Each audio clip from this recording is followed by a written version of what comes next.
ሕፃን ተወለደ ወንድ ልጅ ተሰጠን ጨለማን ገፎ ብርሃን ሊሰጠን ወርቅ ጣኑ ከርቤ ይደርደር ለክብሩ ንጉሥ ስለሆነ በሰማይ በምድሩ የጌታን መወለድ ለማብሰር ሰብአ ሰገል በብርሃን እየተመሩ እንደሄዱት ሁሉ ከተደበቅንበት የምንወጣበት የተሸፈነውን የምናይበት ከደከሙት ጎን የምንቆምበት ለጋስና ሰጪ እጆች እየተዘረጉ አብሮነታችን ልክ እንደ ሁል ጊዜው ጎልቶ እየፈካ የሚሄድበት ብርሃናችንን የምናካፍልበት ይሁን እያልን በብርሃን ኤቲኤም ካርድ በመጠቀም የበዓል ግብይቶን ይፈጽሙ። እንዲሁም በብርሃን ሞባይል ባንኪንግ 881 በመጠቀም ግብይቶን ቀላል ያድርጉ።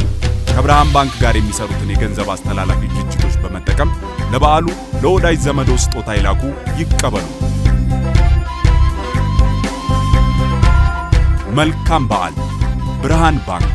እንደ ስማችን ብርሃን ነው ስራችን። የሊቨርፑልን ጉዳይ እንመልከት። የቆመ ኳስ አሰልጣኙ ጋር መለያየቱ ተሰምቷል። አሮን ቦርጊንስ ይህንን ጉዳይ እናንሳው። ሊቨርፑል እንግዲህ በዚህ የውድድር ዓመት ከበርካታ ችግሮቹ ጋር ነገር ግን ባለፉት ሳምንታት ደግሞ የውጤት መሻሻል እያሳየ ይገኛልና ዛሬ ጨዋታውን የሚያሸንፍ ከሆነ ከአስቶን ቪላ ጋር ያለውን የነጥብ ልዩነት ወደ 7 ዝቅ ማድረግ የሚችልበት እድል አለ። ለሊቨርፑል በጣም ጥሩ ሳምንት ይመስላል አይደል? እናንሳ ይህን ጉዳይ። ልክ ነው። ለሊቨርፑል እንግዲህ በጣም መጥፎ ሳምንታት ነበሩ። የሆኑ ሪአጀስትመንት የሚያስፈልጋቸው አንዳንዶቹ ውሳኔዎች ፖፑላር ላይ ሆኑ ይችላሉ፣ ግን ለምሳሌ ብዙ ጎል እየተቆጠረባቸው ስለነበር ሙሐመድ ሳላህን የማስቀመጥ ውሳኔ ከሳላ ፎርም ጋር ብቻ የሚገናኝ አይደል። የሳላ ፎርም አግዞታል፣ አሰልጣኙን ተጠባባቂ ወንበር ላይ እንዲያስቀምጡ ገፍቷቸዋል እና ብዙ የሚያሳስቡ ነበሩ። ለእኔም ቢሆን ለበርካታ ሳምንታት በሌጀንደሪ ስታተሱ ምክንያት እንጂ በሜሪት አልነበረም ብዙ ጨዋታዎች እያደረገ የነበር። በዚህ ውድድር ዘመን ጥሩ ሲዝን ነው ብሎ የሚያምንም አይመስለኝም። እሱም በራሱ ጥሩ ሲዝን አይደለም ለሚያሰው ሁሉ ግልጽ ነው። ግን ሲቀመጥ አንደኛው ምክንያት ከሱ ፎርም ባሻገር ሊቨርፑል እሱ በሚጫወትበት የሜዳ ስፍራ ታርጌት ይደረግ ነበር አይደል እና አሰልጣኙ መጠነኛ ጥገና ማድረግ ያስፈልጋቸው ነበር። በሊቨርፑል የቀኝ መስመር ተከላካይና በሳላ በሊቨርፑል የቀኝ መስመር የክንፍ ተጫዋች መካከል ያለ ስፔስ ያንን ስፔስ መከልከል ነበረባቸው። የበለጠ ዲፌንሲቭሊ ኦሪየንትድ የሆኑ ተጫዋቾች መጠቀም ነበረባቸው። ጆ ጎሜዝን እና ዶሚኒክ ዞቦዝላይ አንደኛው የመሀል ተከላካይ ነው መደበኛ ቦታው፣ ስለዚህ የተሻለ ይከላከላል። አንደኛው ደግሞ የማይደክም ባትሪ ገጥሞ የሚጫወት ተጫዋች ነው ዶሚኒክ ዞቦዝላይ። አሁን ይሄ ታክቲካዊ ምክንያት ነው። መጠገን ነበረባቸው። ቡድኑ ጎል እየተቆጠረበት እያፈሰሰ ስለነበር አስደንጋጭ የጎል መጠን። ሌላኛው ግን የቆመ ኳስ ጎልም ብዙ ይቆጠርባቸዋል።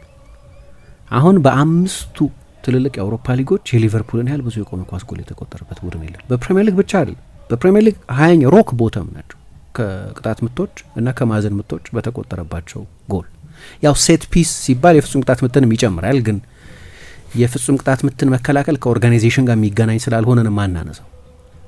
ግን ዋይድ ቅጣት ምቶች የጎን ቅጣት ምቶችና የማዕዘን ምቶችን ግን ብዙ ጎሎች ተቆጥረውበታል በዚህ ውድድር ዘመን እና በ5ቱ የአውሮፓ ሊጎች በርካታ ጎሎች ናቸው የተቆጠሩባቸው። እንደ ውጤት ምሳ እንዳነሳሹ ባለፉት 7 ጨዋታዎች አልተሸነፈም። ለመጨረሻ ጊዜ የተሸነፈው በፒኤስቪ አይንድሆቨን በአንፊልድ 4-1 የተረታበት የቻምፒየንስ ሊግ ጨዋታ ነው። ከዛ በኋላ ነው ሳላህን ማስቀመጥ የጀመሩት አሰልጣኙ። ከዛ ሽንፈት በኋላ በተለይ 4ኛው ጎል ሲቆጠር ባጠገቡ ነው፣ በሳላህ አጠገቡ ነው ተጫዋቹ ያለፈው። ምንም ትራክ አላደረገው። አሁን ይሄ ሊዌ የነበረው ሳላህ ራሱም ተናግሯል። አሁን ጉዳዩ ስለ ሳላህ አይደለም፣ ግን እንደው እዛ ጨዋታ ላይ ለምን ማጥበቅ አለብኝ ከኋላ አንዳንድ ነገሮች ብለው እንዲያምኑ እንዳደረጋቸው አምና ችግር የለም ነጻነት ስጠኝ፣ ከዛ ስታቴን ይዤ እመጣለሁ ታየዋለህ። ከመከላከል ኃላፊነት በጣም አልፎ አልፎ ካልሆነ በስተቀር በኢቲሃድ ከሲቲ ጋር እንደነበረው አይነት ጨዋታ ካልሆነ በስተቀር ሳላህ በአብዛኛው ብቸኛው የሊቨርፑል ተጫዋች ነበር፣ ትልቅ የመከላከል ኃላፊነት ያልነበረበት ተጫዋች። ግን ያንን ነጻነት ስትሰጪው የሚያስደነግጡ ቁጥሮች ደግሞ መልሶ ይሰጥ ነበር። አሁን ችግሩ ምንድነው? እነዛ ቁጥሮች ላይ መድረስ አልቻለም። በዚህ ውድድር ዘመን 4 ጎሎች ነው ያስቆጠረው፣ 2 የፍጹም ቅጣት ምት ጎሎች ናቸው። የሳላህ ቁጥሮች አይደሉም እነዚህ። ስለዚህ በመከላከል ብዙ ሳያግዝሽም ግን ደግሞ እነዛን ቁጥሮችን ማኑፋክቸር ማድረግ ካልቻለ እንትን መሆን ይጀምራል፣ ላያቢሊቲ መሆን ይጀምራል፣ ድክመትሽ መሆን ይጀምራል። አንድ ሳላህ ተጫዋቹን ደካማ ነው ያልኩ ሳይሆን በዚህ ስፔሲፊክ ምክንያት ግን እንደዚህ አይነት ነጻነት ከሰጠሽው አንድ ተጫዋች ያንን ቁጥር መልሶ መስጠት አለበት። ለምሳሌ ክርስቲያኖ እንደዚህ አይነት ነጻነት ነበር። በሪያል ማድሪድ በማንቸስተር ዩናይትድ ግን የ40 የ50 ጎል ሲዝን ነው የሚያሳልፈው። ስለዚህ ያንን ነጻነት ስትሰጪው ማንም ሌላ ተጫዋች ሊሰጥሽ የማይችለውን የአታኪንግ አውትፑት ይሰጥሻል። ግን ክርስቲያኖ ያንን ማድረግ ካቆመ ግን ላያቢሊቲ መሆን ይጀምራል ማለት ነው።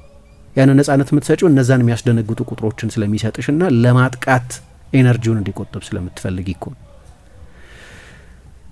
አሁን 7 ጨዋታ አልተሸነፉም፣ ወደ ቶፕ 4 ተመልሰዋል። ከሳምንታት በፊት ጥያቄ ነበር፣ እንዴ ቻምፒየንስ ሊግ እግር ኳስ ላይ የሚሳተፍ ቡድን ጭራሽ አይመስልም። አርነ ስሎት አሁን ስለ ማሬስካ እንደምንለው አይነት በሊቨርፑል ሊሰናበቱ ነው ሳይሆን ግን የስንብት ወሬ ግን ነበር ቢያንስ በሚዲያው። እንዴ ሜንቴን ይደረጋሉ እንዲህ አይነቱ ነገር? ከ12 ጨዋታ 9 እየተሸነፍሽ እንዴት ሜንቴን ይደረግ? ስለዚህ የእንትን ውስጥ ነው የሆነ አይነት ሶል ሰርቺንግ ውስጥ ነው ያለው። ነፍስ ምርመራ ላይ ናቸው ያሉት፣ ድካሞቻቸውን መፈለግ ላይ ነው ያሉት ልበል። እና አንደኛው ድክመታቸው ይሄ የቆመ ኳስ ጉዳይ ነው። ከባድ ህመም የሆነባቸው ነገር በ5 የአውሮፓ ሊጎች 94 ነው ምናምን ክለቦች አሉ። ከነሳ ሁሉ የከፋ ሬከርድ ካለው ያንን ለማረም የሆነ ሰው ከቦታው መነሳት ነበረበት። አሮን ብሪግስ ቅድም ያነሳሻቸው ባለሙያ የሊቨርፑል የቆመ ኳስ አሰልጣኝ የነበሩ ናቸው። 12 ጎል ነው የተቆጠረባቸው በ18 ጨዋታ። 7 ጎል ከማዕዘን ምት፣ 2 ጎል ከቅጣት ምት፣ 2 ጎል ከመልስ ውርወራ ሊቨርፑል ተቆጥሮበታል። ሁሉም የሴት ፒስ ናቸው፣ የቆመ ኳስ አጋጣሚዎች ናቸው። ግን ደግሞ ይሄ ብቻ አይደለም። የቆመ ኳስ የመከላከል ሪከርዳቸው የከፋ ሆነ እንጂ በማጥቃቱም ተመሳሳይ ችግር አለ። ለመከላከል ብቻ ያለ ድክመት አይደለም። በማጥቃቱም ቢሆን ሊቨርፑል ከቆመ ኳስ ፍጹም ቅጣት ምቶችን ሳይጨምር 3 ጎል ብቻ ነው ያስቆጠረው በዚህ ውድድር ዘመን። ወልቭስ ብቻ በፕሪሚየር ሊጉ መጨረሻ ላይ ያለውና ብሬንፎርድ ናቸው ከሊቨርፑል ያነሰ ጎል ያስቆጠሩ። 18ኛ ነው። በተለያየ ጊዜ የተለያዩ የቅጣት ምት መቺዎችን ሞክሯል ከቆሙ ኳሶች፣ ዶሚኒክ ዞቦዝላይን፣ ኮዲ ጋክፖን እና ፍሎሪያን ቨትስን። ግን ያ የቆመ ኳስ ጎሎችን የማስቆጠር ሪከርዳቸውን ማሻሻል አልቻሉ እና በዚህ ዘመን ደግሞ በጣም ወሳኝ ነው። ምሳ አርሰናል እነዛን የቆመ ኳስ ጎሎች ባያስቆጠሩ ነው ፕሪሚየር ሊግ መሪ ይሆን ነበር? አይሆንም ነበር ፕሪሚየር ሊግ መሪ። አርሰናል በዚህ ውድድር ዘመን የተቆጠረበትና ያስቆጠረውን ጎል ልዩነት ፈጥረሽ የጎል ዲፈረንሻል ወስደሽ ሲደመር 8 ሲደመር 9 የሊቨርፑል -9 12 ጎል ተቆጠረበት፣ 3 ጎል አስቆጠረ። የአርሰናል እንደዚህ ከሰራሹ በቀደም ቪላ ላይ የመጀመሪያ ጎል ሲቆጠር በጣም ወሳኝ ነበር። ያ ጎል ጌም ብሬከር ነው። ለምንድነው እንደዚህ የተቸገሩት የሚለውን በተመለከተ በቀደም አንድ ኢንትረስቲንግ ነገር ከወልቭስ ጨዋታ በኋላ የወልቭስም ጨዋታ ላይ ጎል ስለተቆጠረባቸው ማለት ነው ሲጠየቅ ነበረ ቨርጂል ቫን ዳይክ ሁለተኛ ኳስ የማሸነፍ ድክመት ነው አለ። የመጀመሪያ ኳስ የማሸነፍ ድክመት ምክንያቱም ሊቨርፑል ሳጥን ውስጥ ቫን ዳይክ አለው፣ ኮናቴ አለው፣ ራፍንበርግ አለው፣ ግብ ጠባቂያቸው አሊሰን ነው። በጣም ረጃጅም ግዙፍ የአየር ላይ ኳስ ዶሚኔት ማድረግ የሚችሉ የአየር ላይ ዱዌሎች ማሸነፍ የሚችሉ ተጫዋቾች ናቸው። ችግሩ የፈረስ ኮንታክት ችግር አይደለም። ልክ በቀጥታ የማዕዘን ምቱ ሲመጣ የመጀመሪያውን ኮንታክት የማግኘት ችግር አይደለም። ከዛ በኋላ ግን ክሊር ማድረግ አይችሉም እና ሳጥን ውስጥ ትርምስ ይፈጠራል። እነዚህ የተቆጠሩባቸው ጎሎች 2.8 ኤክስጂ ብቻ የነበራቸው ናቸው። ግን የመጀመሪያውን ኳስ ክሊር ማድረግ ባለመቻላቸው የተነሳ ድራማ ይፈጠራል። ሰከንድ ቦል የማሸነፍ ችግር አለባቸው እና 75% የሚሆነውን ጊዜ የመጀመሪያውን ኳስ ያሸንፋሉ። ስለዚህ ነው የዲቴይል ችግር ነው የሚል አስተያየት ከወልቭስ ጨዋታ በኋላ ቨርጂል ቫን ዳይክ ሲሰጥ ያየ ነው። ይሄ ደግሞ ከኦርጋናይዜሽን ጋር የሚገናኝ ነው። ሳንቲያጎ ቡዌኖ ነው ጎሉን ያስቆጠረው እና ሁለቱም ቦክሶች ውስጥ የአግሬሽን ችግር አለበት። አሁን ለምሳሌ ዛሬ በአንፊልድ ሊድስን ይገጥማሉ እና ሊድስ የሚሰጣቸው ትልቁ ፈተና አንደኛው ምንም እንኳ የዳንኤል ፋርክ ቡድን የሚገርም ነው። ከዛ የማንቸስተር ሲቲ ጨዋታ ጀምሮ የሊድስ መልክ መቀየር በጣም አስደናቂ ነው። አሰልጣኝ ቋፍ ላይ ነበሩ ለመሰናበት። ግን አንደኛው ያለው ኳሊቲ አንቶን ስታክም ይሁን በተለይ ዶሚኒክ ካልቨርት-ሉዊን፣ ኖዋ ኦካፎር እና ሌሎቹም ተጫዋቾች የአየር ላይ ኳስ አጠቃቀማቸው በጣም አስደናቂ ነው። ሊድስ ከአርሰናል ቀጥሎ ሁለተኛው ከቆሙ ኳሶች ብዙ ጎል ያስቆጠረው ቡድን ነው። 12 ጎሎች አስቆጥሯል። የሊቨርፑል ድክመት ነው ደግሞ ይሄ የሊድስ ጥንካሬ። ዛሬም ትልቅ ፈተና ይሆንባቸዋል። በቀደም ቦይኖ እንዳስቆጠረው አይነት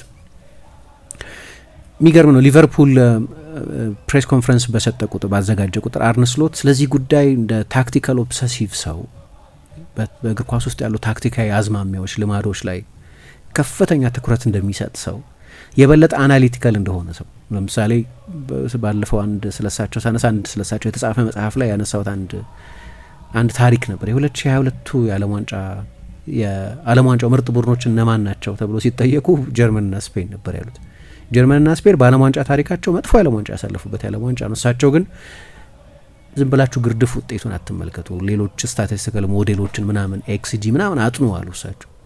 አሁን ልትተችው ትችላለሽ ይህንን ፐርስፔክቲቫቸውን፣ እግር ኳስ ኤክስጂ ምናምን ብቻ ስላልሆነ ኢሞሽን ስላለው ሌሎች ነገሮች ስላሉት ግን የበለጠ ኑዋንስድ በሆነ አይን እግር ኳስን ለማየት እንደሚሞክሩ ግን ይነግርሻል። እና ሰሞኑን ብዙ ጊዜ ይናገራሉ ስለ ሴት ፒስስ እና ባለፈው የውድድር ዘመን መጨረሻ አካባቢ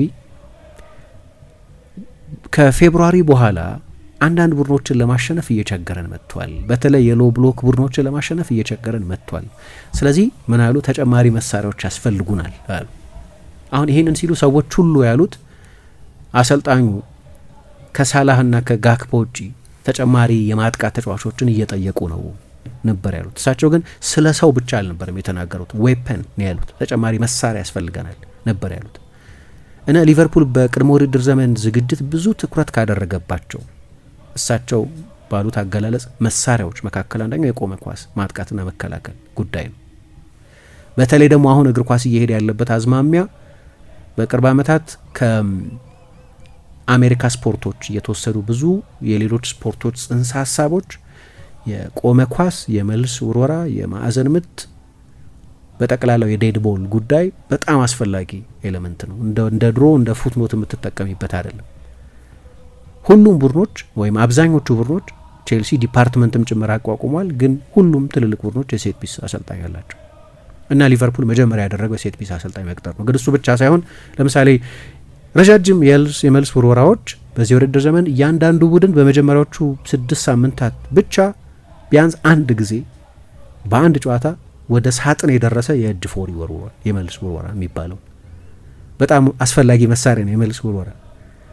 ለዚህ ነው ያኔ ስለ ብራይተን ሳነሳ ካዮዴ የሚባለውን ተጫዋች ከፊዮረንቲና ሲያመጡ በእግሩ የመጫወቱን ብቻ ሳይሆን በረጅሙ የመወርወር ችሎታውንም አይተው ጭምር ተጫዋች የሚመለመልበት ጭምር ነው። ባለፈው ደግሞ አርቴታ ራይስ በዚህ ከስፖርቱ መሪዎች መካከል አንዱ መሆን ይችላል አለ። ረጃጅም ኳሶችን መወርወር ይችላል፣ 40 ሜትር ምናምን መወርወር ይችላል አለ። ሊቨርፑል ይህንን ስለተገነዘበ በክረምት ወደ ቶኪዮ ሄደው ጄኤፍኤ ድሪምፊልድ ኮምፕሌክስ በሚባል የልምምድ ማዕከል ውስጥ የልምምድ ኮምፕሌክስ ውስጥ ልምምድ ያደርጉ በነበሩበት ጊዜ ለረጃጅም የመልስ ውርወራዎች ተጫዋቾችን አጭቶ ነበር። ራያን ራፈንበርግን፣ ኮነር ብራድሊን እና ሚሎስ ኬርኬዝን። ግን ሶስቱም አልተዋጣላቸውም። አንድ ተጫዋች ብቻ ነው የተገኘ ከሜዳው ጠርዝ ወደ ፍጹም ቅጣት ምት ሳጥን ውስጥ የመልስ ውርወራ መወርወር የሚችል አንድ ተጫዋች ጆ ጎሜዝ ብቻ። ግን ጎሜዝ ብዙ ጊዜ የሚጎዳና ብዙ ጨዋታዎች ላይ የማይጀምር ተጫዋች በመሆኑ የተነሳ ሊቨርፑል አሁን ከፕሪሚየር ሊግ ቡድኖች መካከል አነስተኛውን የእጅ መልስ ውርወራ ወደ ሳጥን የሞከረ ቡድን፣ ግን እየሞከሩ እንደነበር ያሳይሻል። ልክ ነው፣ ተጫዋቾች አምጥተዋል። 450 ሚሊዮን ፓውንድ ገደማን ያወጡት። ከዚህ መካከል ከ300 ሚሊዮን ፓውንድ በላይ የሚሆነውን ለማጥቃት ተጫዋቾች ነው ያመጡት። ሁለቱን የብሪታንያ የዝውውር ሬከርድ አሻሽለው ነው ያመጡት። እስካሁን ድረስ ለእነዚህ ተጫዋቾች የከፈሉትን ያህል ገንዘብ ያፈሰሱባቸውን ያህል ሪተርን መልሰው ባያገኙ። ሌላኛው ያደረጉት ግን ማስታወቂያ ነው ያወጣው ሊቨርፑል። በሊንክዲን ላይ ነው የወጣው። ድሮ ስራ ስትፈልጊ ሊንክዲን ላይ ልክ እንደዛ የስራ ማስታወቂያ ወጣና የሴት ፒስ አሰልጣኝ መቅጠር እንፈልጋለን የሚል እና 4 መስፈርቶች አውጥተው ነበር። አንደኛ የተጋጣሚን ቡድን የሴት ፒስ መከላከልና የማጥቃትን የቆመ ኳስ የሚያጠና፣ ሁለተኛ የነዛን ቡድኖች የቆመ ኳስ የመከላከልና የማጥቃት ልማድ አይቶ ቡድኑን የሚያዘጋጅ እያለ ልክ እንደዚህ 4 ማርክና በፖዚሽኒንግ ጊዜ በፖዚሽናል ዲፌንዲንግ ጊዜ ቡድኑን ኮች የሚያደርግ ምናምን ተባለና ማስታወቂያ ወጣ። የሚፈልጉትን መስፈርት ያሟላ ሰው አላገኙም መሰለኝ። ኤክስቴንሲቭ የሆነ የእንግሊዝ እግር ኳስና የአውሮፓ እግር ኳስ ልምድ ያለው ሰው የሚል ነበር። ለዚህም ይሆን አንድ በሳቸው በፋይኖርድ አብሮ ይሰራ የነበረ ሰው ለማምጣት ሞክረው ነበር፣ ግን በእንግሊዝ የወርክ ፐርሚት አላገኙም። ያው ብሬግዚት ያወሳሰባቸው አንዳንድ ነገሮች አሉ በኋላ ግን የሊቨርፑል የኢንዲቪጁዋል ዴቨሎፕመንት ኮች የነበሩትን አሮን ብሪክስ የሚባሉትን ሰው ከመስከረም ጀምሮ የቆመ ኳስ አሰልጣኝ አድርጎ ሾመና ውጤቱ ጥሩ አልሆነ። ቅድም ያልኩት አይነት ሆነ። አያስቆጥርም ጎል።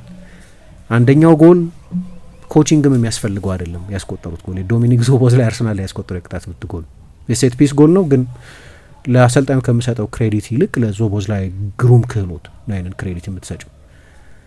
በቆመ ኳስ ደግሞ ያው በየሳምንቱ ሊቨርፑል ጎል ይቆጠርበታል። በዚህ የውድድር ዘመን በብዙ ጨዋታዎች ላይ እንደዚያ ሆኗል። በእርግጥ አንዳንዶቹን ጎሎች በነጠላው እንዲሁ ብዙ ጎል ተቆጠረበት የሚለውን ሳይሆን ጌም ስቴቱን ማየት ያስፈልጋል። ለምሳሌ ከክሪስታል ፓላስ ጋር ባለቀ ሰዓት ጎል ተቆጥሮባቸው ነበር አይደል? ኤዲን ኬት ያስቆጠረው ጎል እዛ ጨዋታ ላይ የማሸነፊያ ጎል ለማግኘት በማሰብ ግዙፉን እንደዚህ አይነት ኳሶችን ማሸነፍ የሚችለውን ኢብራሂማ ኮናቴን አስወጥተው ፍሪምፖንግን አስገብተው ነበር። ስለዚህ ምንም ጥያቄ የለውም ትልቅ የሳይዝ ልዩነት ያመጣል። ከማንቸስተር ዩናይትድ ጋር በነበረውም ጨዋታ እንደዚሁ የማሸነፊያውን ጎል ለማስቆጠር እየተጫወቱ ስለነበር ረጃጅም ሳጥን መከላከል የሚችሉ ተጫዋቾቻቸውን ቀይሮ አስወጥተው ነበር። አንዳንዱ በጌም ስቴት ምክንያት የመጣ ነው፣ አንዳንዱ ግን በዝግጅት ምክንያት የመጣ ነው። አሰልጣኙ ራሳቸው ደጋግመው ተናግረውበታል። አሁን በፕሪሚየር ሊግ እኔ እንዲያውም ከክፍት ጨዋታ ይልቅ በቆመ ኳስ የሚቆጠር የጎል መጠን በዝቷል። ስለዚህ ይህንን ኢግኖር ማድረግ የለበትም ማንም ትልቅ ቡድን አሉ። አንዳንዶቹ ቶሎ ገብቷቸዋል። አርቴታ ቶሎ ገብቶታል እግር ኳስ እየሄደ የነበረው አዝማሚ።